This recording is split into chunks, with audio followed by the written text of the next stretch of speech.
আমার ভাতিজা আমাকে ছোট আব্বু বলে ডাকে, এতে কোনো সমস্যা হবে কিনা? অজু করে আয়না দেখলে কি অজু ভেঙে যায়? নামাজে সিজদা করতে গেলে ছোট বাচ্চা সিজদার জায়গায় বসে থাকলে কোথায় সিজদা দিব? আমি একজনের কাছ থেকে কিছু টাকা ধার নিয়েছিলাম, তার সাথে আমার যোগাযোগ নেই, যোগাযোগ কোনোভাবেই আর করা সম্ভব নয়। এখন আমি কি করতে পারি?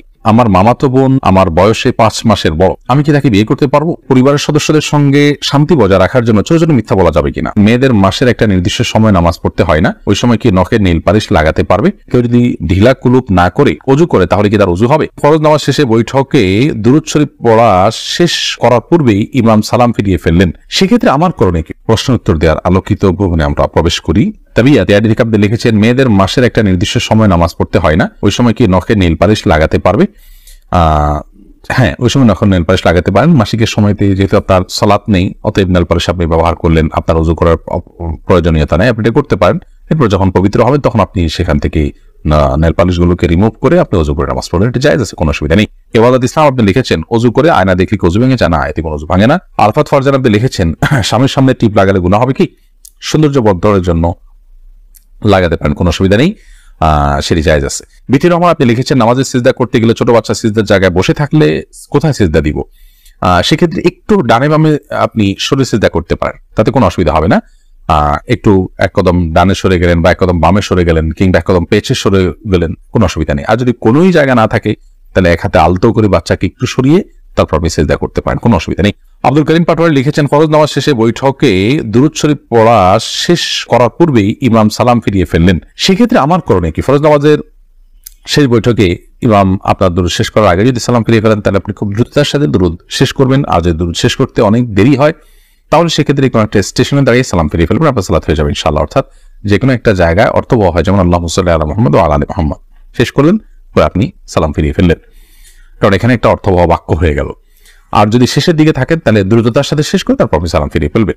এরপরে চামেলি খাতুন আপনি লিখেছেন, পরিবারের সদস্যদের সঙ্গে শান্তি বজায় রাখার জন্য ছোট ছোট মিথ্যা বলা যাবে কিনা? ছোট ছোট মিথ্যা আর বড় বড় মিথ্যা, মিথ্যা সর্বাবস্থায় ঘৃণিত এবং জঘন্য অপরাধ, এটি মৌলিকভাবে করা যাবে না।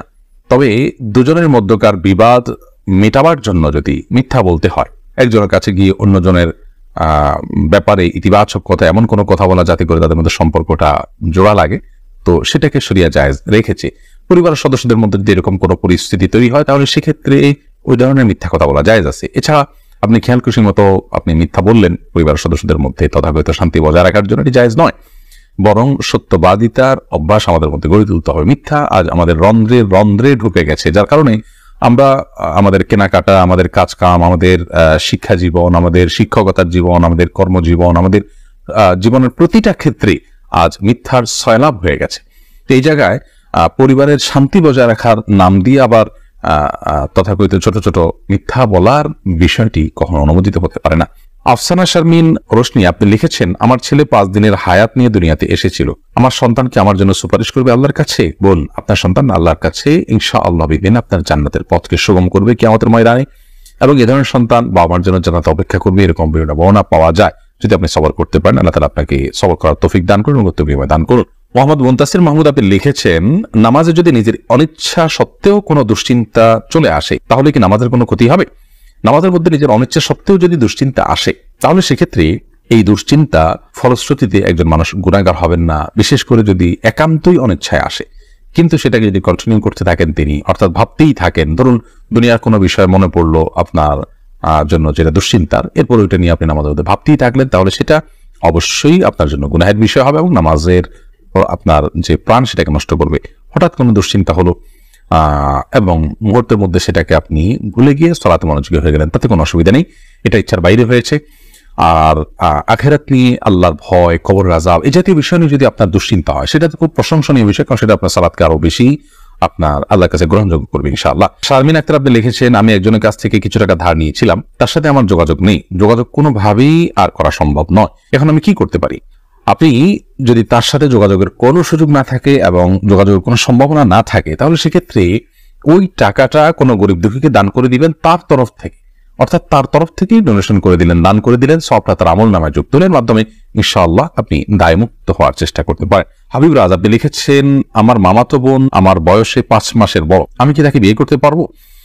দেখুন, যিনি বয়সে বড় তার সাথে বিবাহ বন্ধনে আবদ্ধ হওয়া মৌলিকভাবে জায়েজ আছে, এটি কোনো নাজায়েজ বা হারাম কোনো বিষয় নয়। আমাদের সমাজে এটাকে দোষণীয় মনে করা হয়, সেটা আমাদের সমাজের দোষ বলতে পারেন। শরিয়াত এটাকে যাকে আপনার নিষিদ্ধ করেনি, বিধায় বয়সে বড়র সাথে বিবাহ বন্ধনে আবদ্ধ হতে পারে। বিশেষ করে নবী করিম সাল্লাল্লাহু আলাইহি সাল্লাম তিনি নিজেও খাদিজা রাদিয়াল্লাহু তাআলা আনহাকে বিয়ে করেছেন, তখন খাদিজা রাদিয়াল্লাহু তাআলা আনহা বয়স তার চাইতে বেশি ছিল। এখান থেকে বোঝা যায় নিজের চাইতে বয়সে বড় কাউকে বিয়ে করাটা শরিয়ার দৃষ্টিকোণ থেকে মৌলিকভাবে অনুমোদিত। এটাকে দোষণীয় মনে করাটা বরং দোষের বিষয়। আমাদের শরিয়াতে এত ফ্লেক্সিবল রেখেছে বিষয়গুলোতে, অথচ আমরা সেগুলোকে অনেক বেশি আপনার সংকুচিত করে ফেলছি, এবং যার ফলশ্রুতিতে নানা রকমের অপরাধ প্রবণতা কিন্তু আমাদের সমাজে বেড়ে চলেছে। তারিমা আপনি লিখেছে, আমি প্রেম করে বিয়ে করেছি, হারাম সম্পর্ক করেছি, এখন কি করলে আল্লাহ আমার সংসার জীবনকে সুখের করবে, কোনো উপায় আছে কি? আমাদের দুদিন পর পর ছোট ছোট বিষয় নিয়ে অনেক ঝগড়া হয়, এখন আমরা কেউ কাউকে সহ্য করতে পারি না, এখন কি করলে আল্লাহ আমাদের শান্তি দিবেন, প্লিজ জানাবেন। বোন তারিমা, আপনারা আল্লাহর কাছে আগের কৃতকর্মের জন্য লজ্জিত হয়ে দুজন ক্ষমা চাইবেন, চোখে পানি ফেলে মাপ চাইবেন, যে আল্লাহ আমাদের অন্যের জন্য আপনি মাপ করেন, লজ্জিত থাকবেন। এর পাশাপাশি সুখী দাম্পত্য জীবনের জন্য আল্লাহর কাছে বিশেষভাবে দোয়া করবেন, সেই সাথে সুখী দাম্পত্যের জন্য যে আমলগুলো আছে সেগুলো করবেন। সবর এটার কসরত করবেন, যে ধৈর্য ধরে ধৈর্যের পাহাড় হওয়ার চেষ্টা করবেন, ইনশাআল্লাহ আল্লাহ তাআলা আপনাদেরকে সুখী করবেন। এ বিষয়ে আমাদের অনেকগুলো পরামর্শমূলক ভিডিও আছে, সেগুলো শুনতে পারেন। এমনি আলামিন লিখেছেন, কেউ যদি ঢিলা কুলুপ না করে অজু করে তাহলে কি তার অজু হবে? যদি পেশাবের পর পানি ব্যবহার করেন, তারপর আর পানি ফোটা পেশাব ফোটা না বাইর হয়, অজু হয়ে যাবে, ঢিলা করা তার জন্য ফরজ ওয়াজিব নয়। আর যদি আশঙ্কা থাকে তাহলে সেক্ষেত্রে আশঙ্কা দূর করা পর্যন্ত তিনি অপেক্ষা করা বা যেভাবে হোক এটা করা উচিত। তবে ঢিলা কুলুপ না করে পানি ব্যবহার করলেও পবিত্র হয়ে যাবেন, অজু করলে নামাজ হয়ে যাবে। আরফাত ফারজান আপনি লিখেছেন, আমি নামাজ পড়ার সময় আমার ছোট বাচ্চা নামাজের সামনে হাঁটাহাঁটি করে, এতে ওর বা আমার কোনো গুণ হবে না, এতে গুণ হবে না। মাইদুল ইসলাম সুবর্ণ আপনি লিখেছেন, একটি মেয়ের গর্ভের সন্তানের 3 মাস হওয়ার আগেই গর্ভের বাচ্চা নষ্ট করে ফেলে, তাহলে কি সে গুনাহগার হবে? গর্ভের বাচ্চা নষ্ট করা সর্বাবস্থায় অপরাধের কথা, কিন্তু যদি সন্তানের মধ্যে হার্টবিট বা প্রাণ সঞ্চারিত হওয়ার আগেই আপনার কোনো এমন ওজরের ভিত্তিতে সেটি নষ্ট করা হয় যে ওজরটি শরীয়া গ্রাহ্য, যেমন তার ফলশ্রুতিতে মার শরীর বা জীবনের মধ্যে হুমকি আছে, বা বড় কোনো বিপদ হতে পারে, বা বড় কোনো সমস্যা আছে, এরকম কোনো ওজরের ভিত্তিতে যদি এটা করে, তাহলে সেটা ক্ষেত্র বিশেষে ওজরের উপর নির্ভর করে সেটা জায়েজ হতে পারে। আর এমনিতে মনে চাইলো আর সন্তান নষ্ট করে ফেললো সামান্য ঠনক অজুহাতের ভিত্তিতে, এটি জায়েজ হবে না, এর ফলশ্রুতিতে মানুষ গুনাহগার হবে। জোস মাসুম মামুন এআইডি থেকে আপনি লিখেছেন, আমার ভাতিজা আমাকে ছোট আব্বু বলে ডাকে, এতে কোনো সমস্যা হবে কিনা? দেখুন, আপনার ভাতিজা যদি আপনাকে ছোট আব্বু বলে ডাকে তাহলে সেক্ষেত্রে মৌলিকভাবে কোনো অসুবিধা নেই, কারণ আমাদের দেশে অনেক এলাকাতে চাচাকে ছোট বাবা বলা হয়। ছোট বাবা বলা হয় এটা রূপক অর্থে, তাকে সত্যিকারের পিতা মনে করে বাবা বলা হয় না। মানে আম্মুর রাজুল ইসলাম ওয়াবি, একজন কারোর চাচা তার বাবার মতোই অনেকটা শ্রদ্ধার জায়গা থেকে এবং অন্য অনেক দিক থেকে, সেই জায়গা থেকে তাকে ছোট আব্বু বলার যে প্রচলন আছে, এই প্রচলনটা আপনার রূপক অর্থে বলা হয়, সেই অর্থেই প্রচলনটা আছে, যার কারণে এটাতে আপনার বাপ নয় তাকে বাপ ডাকার যে অপরাধ, সে অপরাধ বা সে গুনাহ এখানে হবে না, কারণ ওই উদ্দেশ্যে কেউ বলেও না এবং বাবা হিসেবে গণ্য।